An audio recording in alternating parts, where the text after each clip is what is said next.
1, 2. You put him outside? He might have to. Hush. Where's your phone? This man is drunk. Wait, am I drunk? I'm nobody. Yes, you do have a problem. God's got this. No, I got this. You're stupid.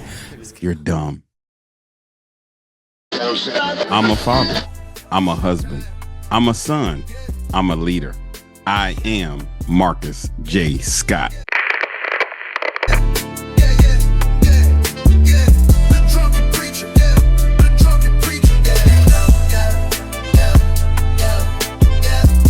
I'm Marcus J. Scott, author of The Drunken Preacher, here to encourage critical thinking, social awareness, advocate growth, resilience, provide hope, and help you find faith.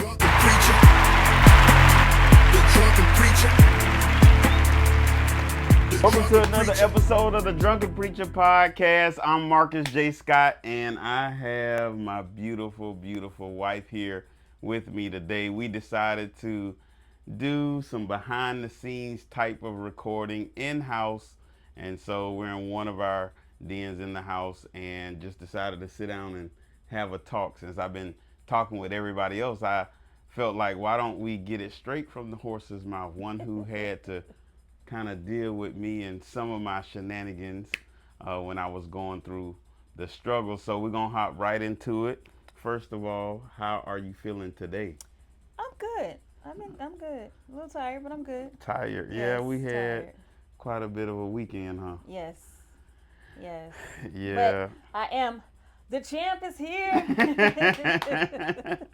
Oh yeah, that's right. I forgot. So she went bowling with the young adults. She was the elder in the group. It was supposed to be for people under 30. Whatever. And but apparently she beat all the young people, all the 30-year-olds and under who were playing, and so she came back yelling, saying the champ was here. So let's hop right into it. My first thought is, because you were here with me when I not necessarily started writing the book, but when I was finishing up the book, and of course you lived through some of the latter half of that, since we've been together now approximately about 5 years. And what was your first thought when I said I was gonna write and publish this book? uh, I was like, well, from all the things that you have told me and the stories you told me, I was like, yeah, that'll be a good book to read. That'll be a good book. There's a lot of stories in there that you need to tell and put out, which could help somebody, definitely, but Hmm. I feel like you can do it. So that's what you were thinking at the time, that I could do it, Yeah, or that I should do yes. I think you can do anything, so yeah. it.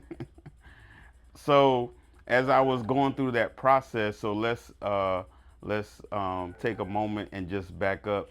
How did you feel while I was in it? Because when we started talking, I was still in the stages of working through at the end of my depression, but I was still in it. It was towards the end, but I was still in it, and we had some challenges at the beginning. I always joke and say COVID kept us together, because I believe you'd have probably left me and we'd have been tired of each other. But what was it like going through it? You just getting to know me better, because, well, let's first of all back up and tell people we went to high school together, and while we didn't have a lot of interaction, we had mutual friends. Yes. And so we knew of each other.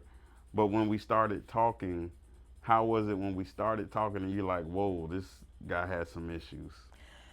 Hard, rough, not knowing if I was gonna stick around for it, but it was that was a challenge, definitely a challenge for me. Cause I mean, I've always been the type of person who liked to help people, but Hmm. I didn't know if I could help you, Hmm. and it was like, I don't know if I want to do this or not. Just being left at work. I still feel bad about that. Yeah, you should. You should. You should. Not being picked up on time at work. Just, just you being down for a week, then you be okay, then Next month you're down for another week. That was really, really hard. And of course, me thinking I'm helping, trying to keep you from getting the alcohol Mhm. and trying to take your cards and keys, and none of that worked. Because if somebody wants to do something, they're Yeah. going to do it. They're Yeah. going to find a way to do it. So I just had to say, you know what? Just, I'm going to let him do what he need to do. I mean, as much as Keep going. I didn't know if I could, what I could do, but just let him do his weeks, whatever he had to go through at that moment in time, and not try to hide. Well, that took a minute though. I'm not gonna say it happened right away. It took a minute for me just not to like try to hide the alcohol, try to hide the keys. Like it took a minute. And then some points I would think you were like, oh, he can handle this. He's getting better. You know what I'm saying? You wouldn't go down initially right off, but then a couple of days, like a day or so, then it just went down. So it was like, okay, I'm gonna let him work through it. But one thing, I don't know if I ever told you this, and I know you Uh-oh. talked about Uh-oh. it. Uh-oh. She about So to get a tea, y'all. no, it's not. It's not Okay. bad tea. Okay. So it's just, um, of course, you're praying and trying to make, hoping you get through this and work through it, and you were on your way to the meeting in Orlando, and that's when you got pulled over. Mm. And right before, not too long before that, I was like, God, please, something needs to happen in order for him to stop. Something is going, something, I ain't gonna say traumatic, but something has to happen in order for him to stop. And I prayed and prayed about it, and you got pulled over, Mm. and you went to jail. So it was your fault. Yeah, hey, thank you. So, because at that point, I didn't know what else to do. It was like I Yeah. didn't know what to do. So, I just prayed about it, saying something has to happen, and that's what happened. Oh wow. No, you never told me Yeah. that. Well, that was a good thing, and obviously you were doing it for my good, for Oh my yeah, benefit. definitely. Sometimes we think when people are doing something that we at the time seem as being mean or not good, that the person is just, you know, trying to hurt us or harm us. But a lot of times, those who are closest to us and love us the most are trying to do what they think is best for us, or best for the person, and the person may not see it at the time. In fact, if it is something like an addiction, or something that they want, that their body is craving, whether it be from flesh, whether it be an addiction or anything, Mm-hmm. a lot of times at that moment, that thing is more of a power or more of attraction than what anybody else can say or what anybody else can do. And so, even talking with my brothers and sisters, it's like, well, man, how are you guys feeling, as I'm going through this? And there would be times when I did come to and I was, coherent. I would be like feeling bad that I put you through that. But then when I'm in that moment, when I have the drink, when I'm, going through those emotions and depression and having the drink, it doesn't matter. Mm-hmm. But then when I come out of it, it's like, man, I can't believe I just put the people that I love through that. So, what was the turning point that said, I'm gonna stay and stick this out? Because I know you had your, I don't know if I could deal with it. I'm gonna leave. No, I'm gonna stay. No, I'm gonna leave. No, I'm gonna stay. What was it that said, okay, you know what? This is him. This is something that he just has to work through, because it's not like I was intentionally doing you wrong or being bad, towards you. It was a struggle that I had. Mm-hmm. But you had to at some point make a decision and say, okay, I have to accept this for what it is and I'm willing to stick it out, or say I'm not dealing with this and I'm leaving. Um, I can't say necessarily when it happened, but I always thought of you as a person that I see all this potential in this person. And I'm like, when you're not down, you're awesome. Like, I feel like you can do this, this, this, this, this. You're a nonstop person, which gets on my nerves sometimes, but whatever. Um, but it was like, okay, I had to ask myself these questions. Can I deal with this for X amount of time? You've even asked me that before. Hmm. Like, either you're going to deal with it or not deal with it. But I just seen so much potential in you, and it's like, okay, how can I deal with 1 week out of the month? I'm gonna say a week, 7 days. So 1 week out of the month where you're down, not being able coherent to be able to do anything, and then the other weeks you're working your butt off. And it was like, okay, well, let's see. You got the real estate, you got we're doing the company and all of this. I'm like, you know what? I can just take over those that week that you're down. And that's what ended up happening. Take over that week you're down, and the other weeks, you're good. So I just had to just say, you know what? Wait my options here. Can I take a week? Because if I go to somebody else, they might be bad all the time. So I mean, I just Yeah. said, you know what? I'll take that week, and also pray about it. Well, yeah, that's good because helping what we also want to do here is help others who may be going through a situation where it's like, hey, I'm dealing with this person, whether it be male or female, and they have some issues. What helps them to determine whether they should stick it out with the person Yeah. or whether they should leave? What would have been a breaking point for you to say I'm not dealing with it? Would it have had to turn physical? Would it have been, something where I, hurt the girls or I did something? Would it have to have gone to that, or would it just have been, my 1 week turned into 3 weeks or 4 weeks? I think, to be honest, it could have been all of those.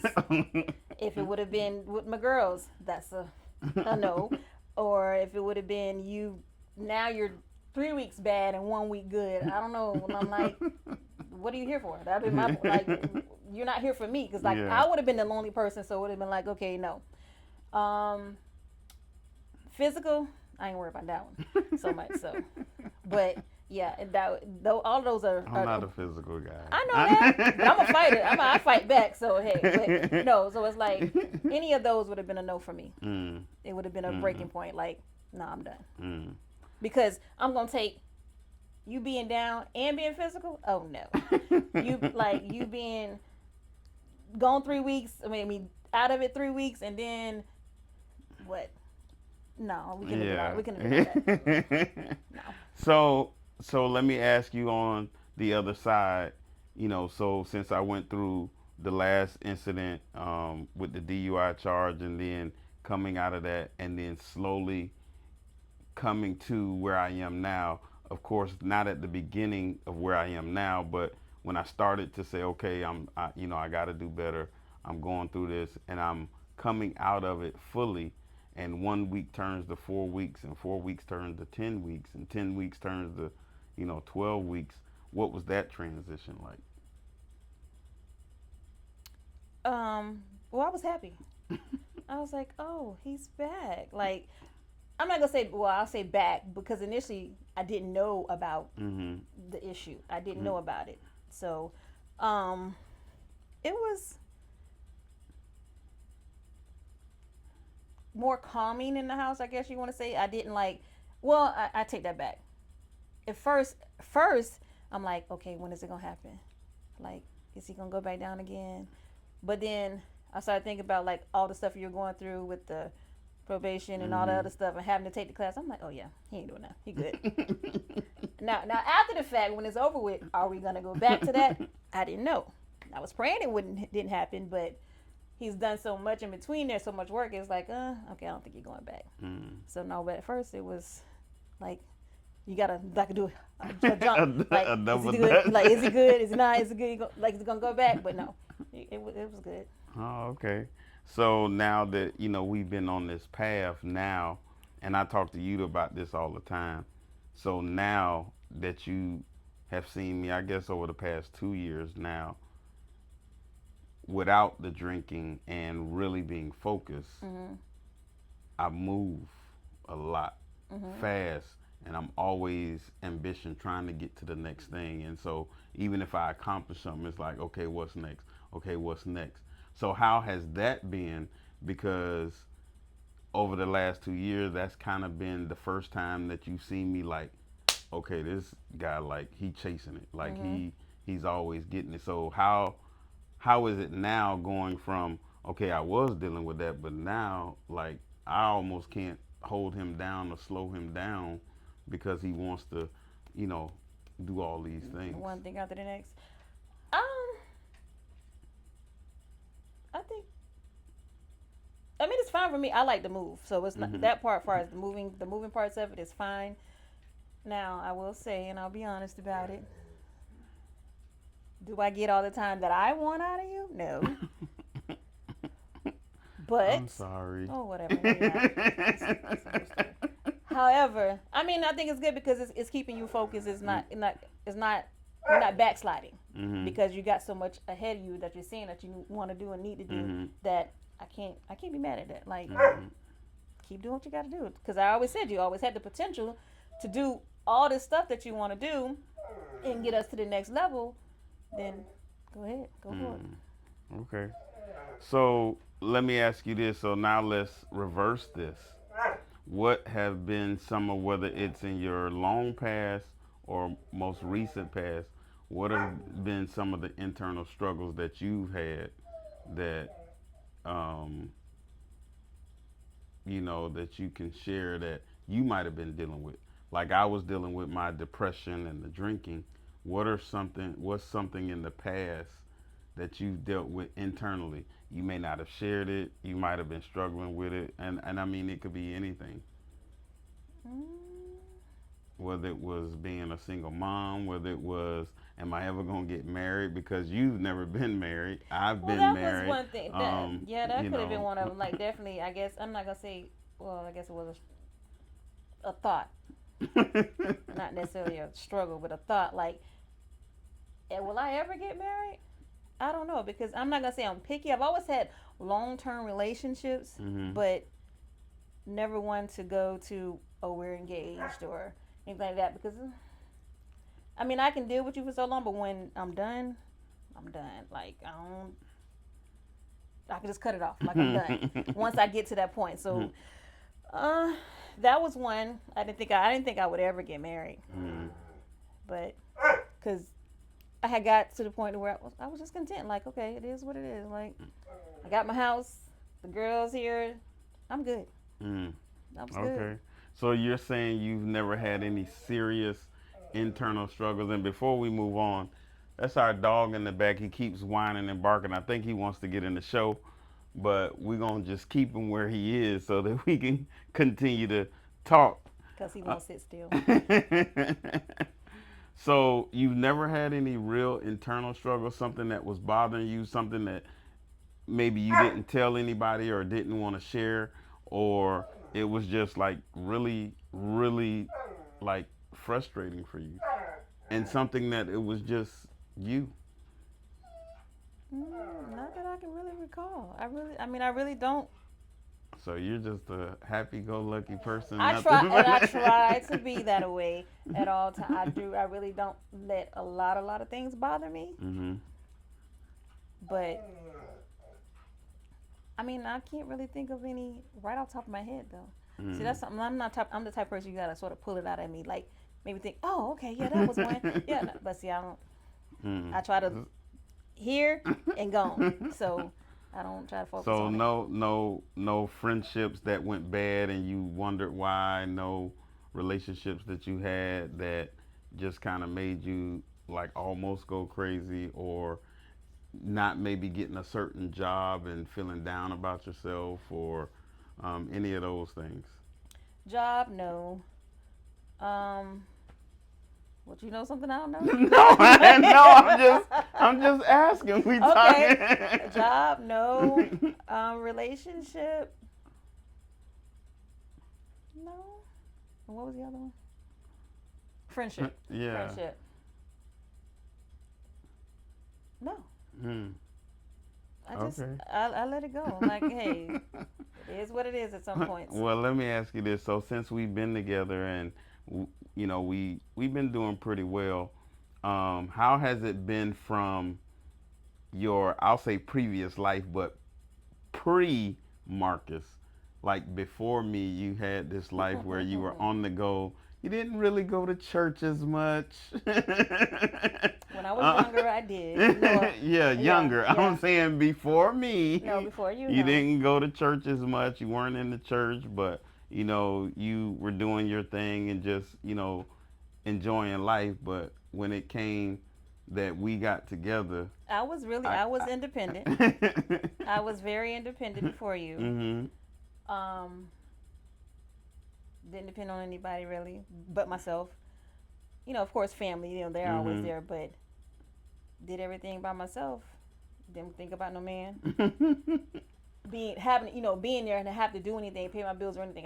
That wasn't me. Mhm. But then you came in, and how you say, what is it? You give over. I gave you the reins. You want to take over and be the man of the house. Okay, we'll take over and be the man of the house. And you brought me home from work. Yes, you did. And now I'm just lazy as I can be. I don't have to do nothing. Oh No, wow. I'm just kidding. I'm not lazy. I promise I'm not lazy. But I'm talking about more of like, you were this fast paced, like you weren't a homebody, No. you would go places and, Mhm. hang out with friends or whatever the case is. But now it came to me and it was like, because you tell me often, you like, you made me old. Oh yeah. Because, Yes. Again, I we gave you the reins. homebodies now and, And we go to church, we do work yes, I am and definitely a hang out with homebody. family. That's about it. I am definitely a homebody now. I feel like an old lady sometimes. I really do. But no, I mean it's not bad. It's just I don't. But I've always said that though. It was like Mhm. you were like when we first got together. It was like, oh, COVID is the one that kept us together Mhm. because I was the party person and you were the homebody.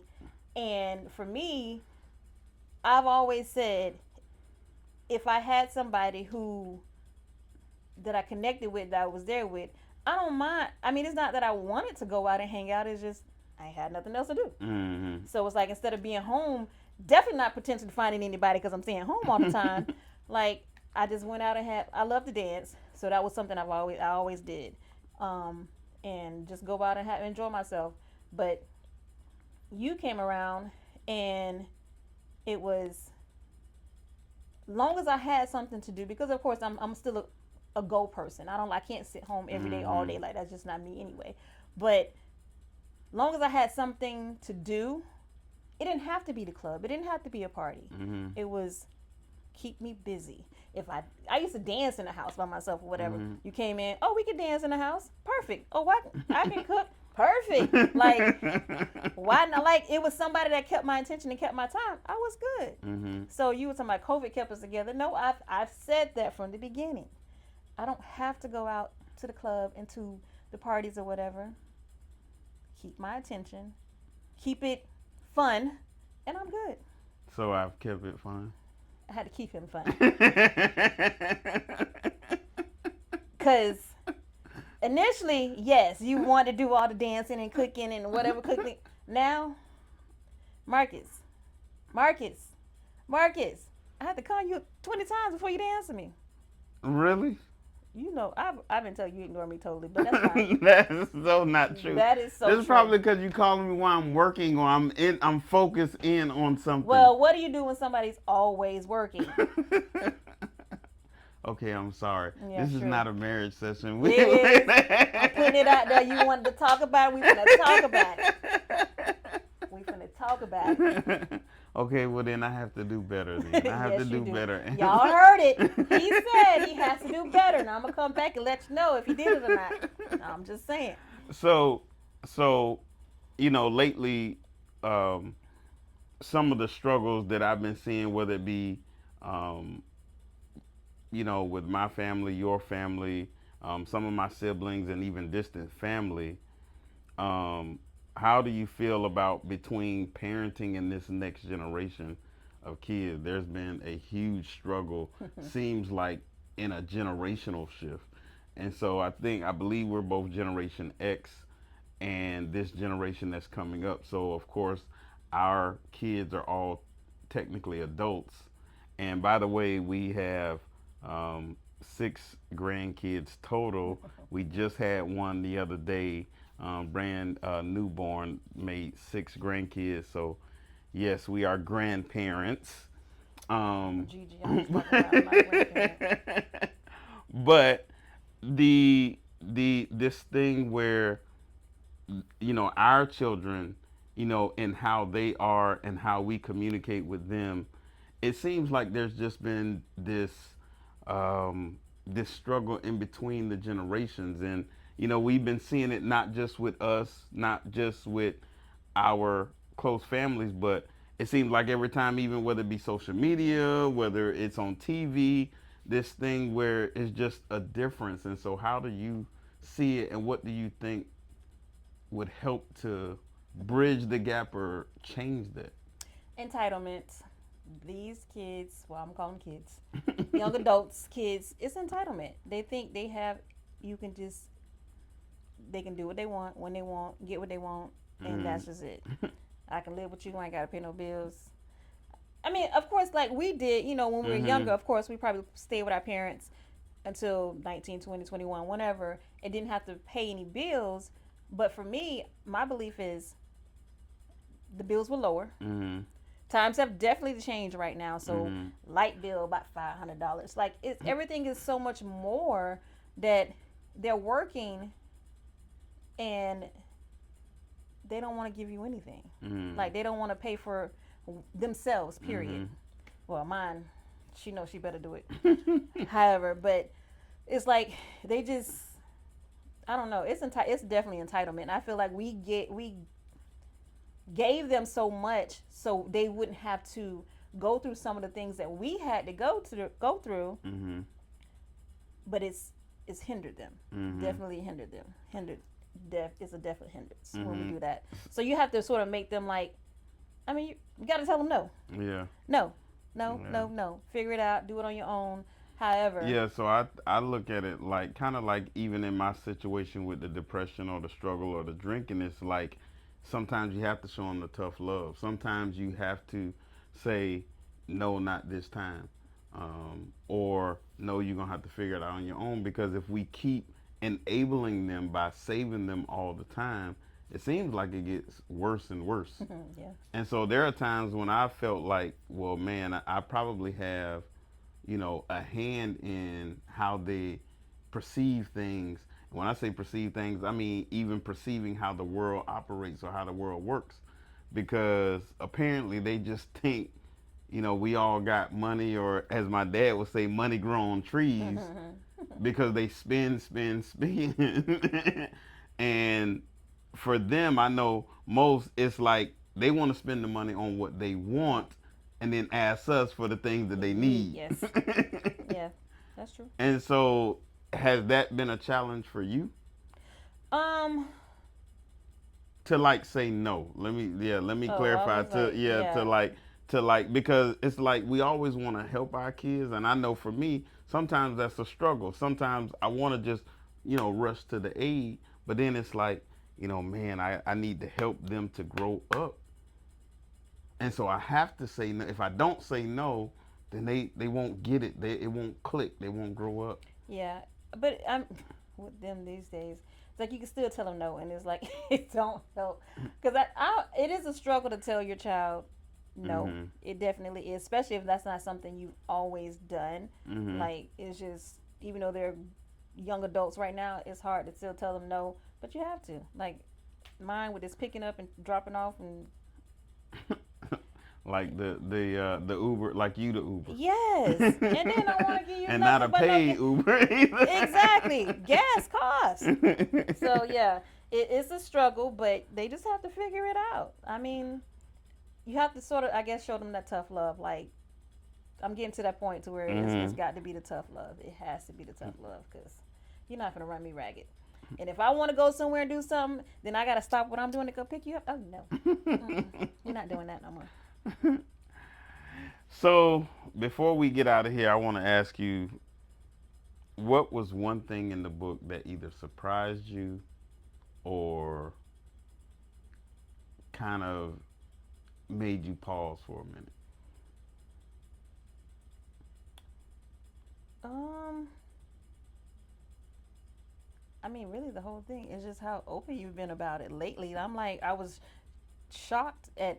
I was like, oh, he's telling everything. Well, majority of everything, Yeah, because majority. you got a lot more to put in there. I'm like, this Yeah. book could have been this big compared to the stuff you said, you told me. But yeah, like I was just shocked at how open you are about it. Mm.